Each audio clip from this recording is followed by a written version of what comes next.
Craig Reucassel to the dairy section.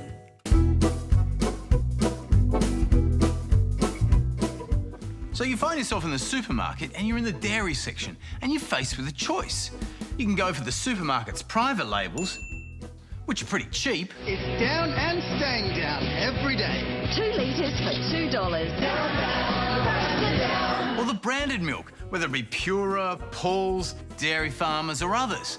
But they cost a bit more. And when I say a bit more, I mean up to twice the price. Yet over a quarter of us, when standing in a supermarket, will choose the more expensive brands. Why is that?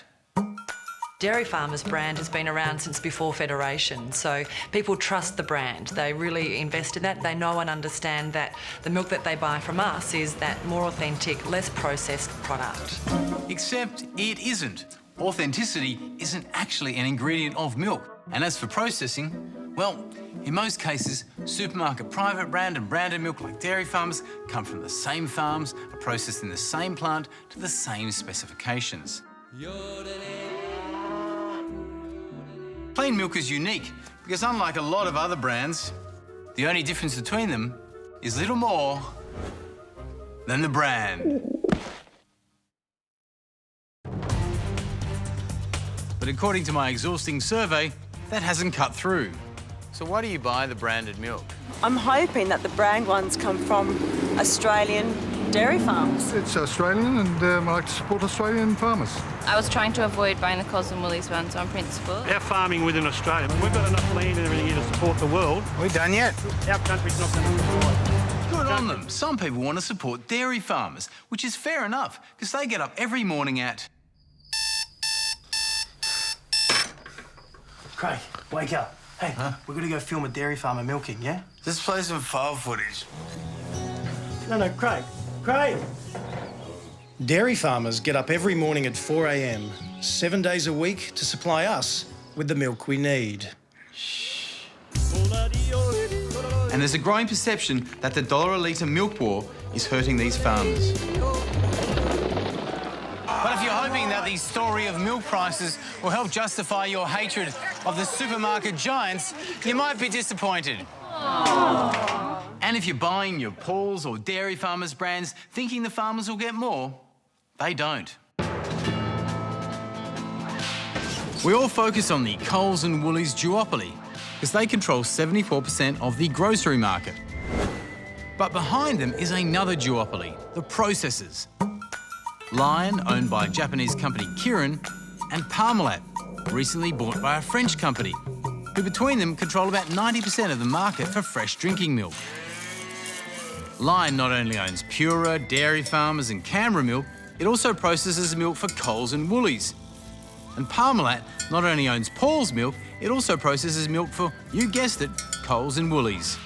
And the fact is, processors pay farmers exactly the same price for the milk no matter what the label is, something they reluctantly admitted to a 2011 Senate inquiry. So if that's true, does that mean the milk price war is just a win for consumers that hasn't hurt farmers? That's certainly what Coles claims. If you look at the retail price of 2 litres of Coles brand milk, on average, Coles' share fell from around 55 cents before the price cut to just 10 cents afterwards. The processor continued to get around $1 and the farmer's share increased a little from 86 cents to around 90 cents. Wow, so they cut their profits just to help us. They are so nice. Actually, idiot, they've done it to lure us into their shops so we buy more stuff. But if they have cut their own share, then what's all the fuss about? It may surprise you, but this ad campaign, based on staff pointing at your genitals with big red hands, has actually helped change consumer expectations about what milk should cost. So while Coles can legitimately say that it doesn't squeeze the farmers, it does squeeze the processors who are negotiating with the farmers. And a lot of people say that the processors are therefore squeezing the farmers more. And you know what happens next? The farmers, they squeeze the cows. Seriously, it's like they're pulling the boobs or something. Somebody's got to make this stop. That's just milking a cow, you idiot. Yeah, I grew up on a farm. I'm so smart. So all that squeezing, that's how Coles and Woolies are shafting our farmers. But it's still not that simple. That may be true in Queensland, where all of the farmers' milk goes into fresh milk. But in the rest of the country, the dairy industry is also the cheese industry and the powdered milk industry and the yogurt industry. And almost half of what comes out of cows is exported. So farmers' milk prices are set by global factors like the price of the Australian dollar and especially competition from New Zealand. So if we want farmers to get more money for their milk, we could, I don't know, stop mining to bring the Australian dollar down. Or blow up New Zealand. Just say the word.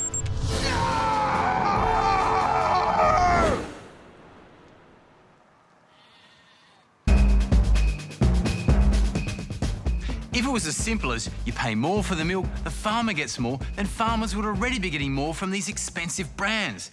They certainly trade on the perception that they're closer to the farmers, but they give them exactly the same amount. That's why you can't see his face, because he's sad. So here's a thought. If the processors are going to charge up to twice the price, why don't they actually pass more on to the farmers, instead of, I don't know, passing it on to their French and Japanese parent companies? And here's the ultimate irony. Because the supermarkets have cut their own margins in the private brand war, if you go into a Coles and Woolies and you buy one of these milks instead of one of these, Coles and Woolies still make more money. That's right, you're helping Coles and Woolies more than you're helping the farmers. No! So as a consumer, if you really want to help farmers, is there anything you can actually do? The answer is yes. But you're probably going to have to pay more. Just make sure you're paying it to the right people.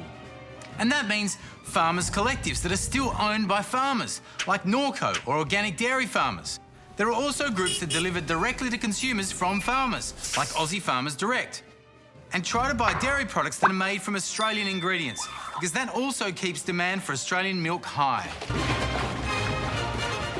Or just pay the farmer and drink it out of the teat yourself. Is this permit free?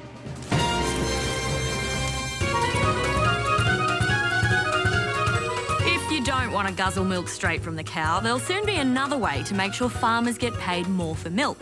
Woolies have announced a new Farmers Own label, which they'll source directly from farmers, supposedly paying them more. And that's all well and good. Like Craig said, if you're going to charge more money for a farmer-branded milk, the least you can do is pay the farmers more for it. This has led to all kinds of headlines about Woolies bailing out of the price war, which they say is hurting farmers. At least that's what they said to us. There's no doubt that discounted milk has had an impact on farmers' returns. But they're not ending the milk price war. They're just introducing a new premium product. They're still going to keep selling their $1 a litre milk, and those farmers won't be getting any more for it. So right now, Woolies are trying to win the PR war without actually getting out of the price war, which means milk isn't the only cow byproduct they're flogging.